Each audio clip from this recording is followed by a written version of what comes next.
You know how you find your rhythm when you try something for the second or third time?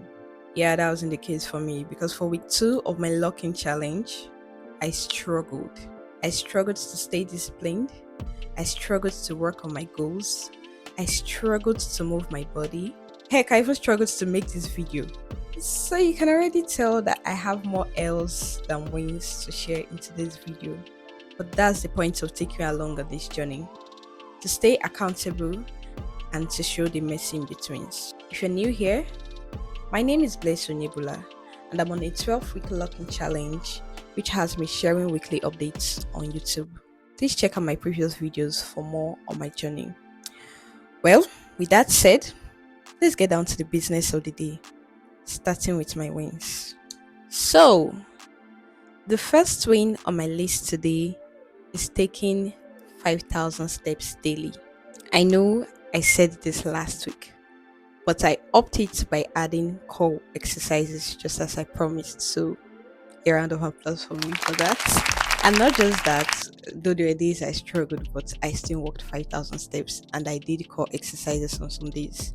I was also more mindful of my diet, which means I wasn't eating anyhow. I practiced portion control and I tried my best to get up to 7 hours of sleep. And I can already see the results in my body. I feel good. My mood was kind of consistent for the most part. So, thumbs up to me for that. The second win on my list is that I was able to apply for jobs. The only difference compared to last week's one is that I didn't apply to as many roles as I did last week, but I applied for jobs. And I've come to realize that it's okay to take a break from applying for jobs because, yeah, it can take a toll on your mental health. For instance, I've been way more strategic with the kind of applications I send out. But for some reason, I'm not getting even one response. I'm not even seeing rejection emails at least this week. I didn't get any rejection emails. It just felt like my applications have been disappearing into the air. And that was kind of demoralizing and it also affected the amount of applications I sent out this week. But I still sent out a sizable amount of applications to me. So, another thumbs up to me for that. Still on the job aspect, or rather, still on the job goal, I'm considering moving to Upwork. Like, yes, LinkedIn has been my major channel for getting clients and getting jobs and all that, but I'm thinking of diversifying to Upwork. So, let's see on that. I think I'll have more updates on that next week. So just keep that in mind for next week, how my Upwork progress is going. But yeah, I've been trying more channels. I don't want to talk about that yet. I feel like next week I'm going to have more positive updates for you guys. Yeah, I'm definitely going to have more positive updates for you all next week. But just now, I've been trying out other things apart from LinkedIn and the job boards I mentioned earlier. Now, there's something else I would like to share. I just don't know where this falls under, so I'm just going to say it under wins. I figured out a better way to manage my distractions when working. Usually, whenever I want to take a break or whenever I'm distracted, I just mindlessly press my phone or go on the few social media channels I have left, which is Twitter or YouTube. Guys, YouTube can also be a form of distraction, okay? Or WhatsApp, or just I play iMessage games. So I mindlessly do that, and by the time it's time for me to go back to working, it takes some time for my brain to focus. Something I did this week, which has been so helpful, and I wonder why I have not been trying that out.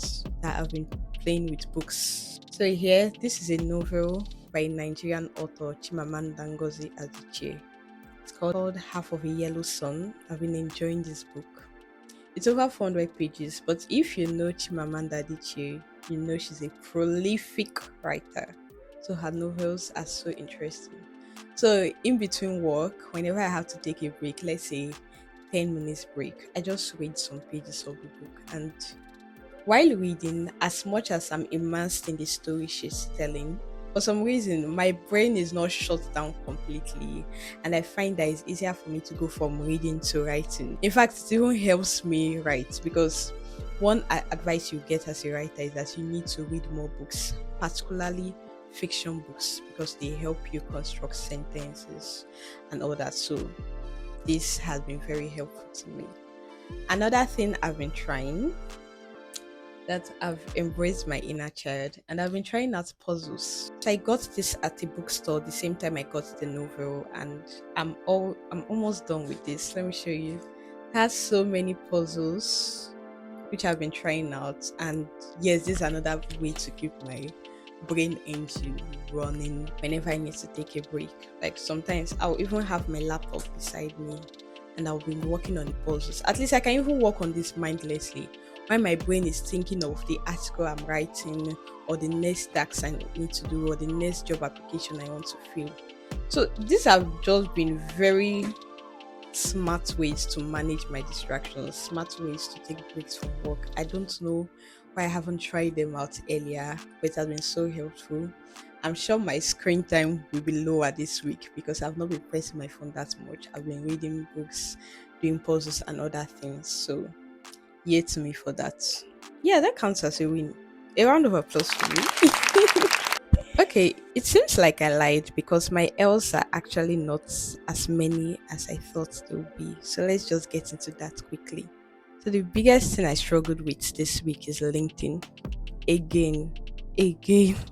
I didn't post at all on LinkedIn as promised. And I don't know why. In fact, it's just pure laziness because I actually have some content ideas. I've just been feeling very overwhelmed by LinkedIn lately, and I didn't post at all there.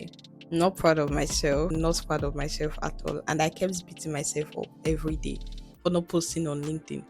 But for some reason, I still didn't do it.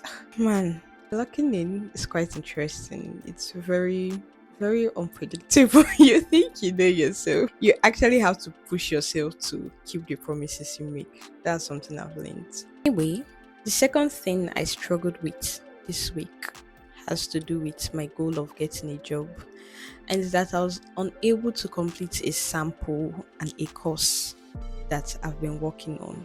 Now, the sample is something I've been procrastinating on for a while now, and at some points this week I had creative block, or writer's block rather, and I just struggled to work on the article. So I'm about 65% done. My plan is to work on it this weekend. I'm supposed to go out with my friends this weekend, but I'm not going out again. I have to work on this because the thing about locking in is that you have to be very intentional about how you use your time. Going out with my friends, flex and all that, I can do that some other time, but I actually have to complete this sample because I've procrastinated on it for too long, way too long. Because I've procrastinated on it for too long, way too long. So I'm going to work on it this weekend. Then because at some point this week my laptop shut down. I don't know why. It's not like it shut down, more like my Chrome wasn't working so well. So logging back into the course just gave me network issues, and I just didn't take the course seriously, honestly. But I can't promise that I'll finish the course next week because it's a course I'm taking on Coursera, and you know how Coursera courses are, bite-sized courses, yes, but you actually have to immerse yourself in the learning experience to get the full benefit. So I'm going to take my time, but let's say within the next 2 weeks I should be done with the course, and I will give you an update. So please remind me in the comments, okay? Now, lessons for the week. I feel like I've said a lot of the lessons for the week during the course of talking about my L's and my wins. So I would just say you really have to push yourself, okay? No one is going to work on your goals for you. People can give you resources, people can give you advice, but you just have to do things for yourself. And remember last week, I talked about how time flies, and when you are being productive, time slows down and all that. I saw it play out again this week, and it's actually pushed me to work on my goals. So that's it. I'm sorry that today's update is shorter. Like I said, it's actually a struggle for me to make today's video because I do not feel like myself. But I promise that next week I should have longer updates, and by the special grace of God, I should have good news next week. Counting on that. I'm counting on that. But that's all for today's video. As always, please let me know how your locking is going because I really hope you are locking in with me. So let me know how that's going. And don't forget to like, comment, share, and subscribe. Till next time, bye.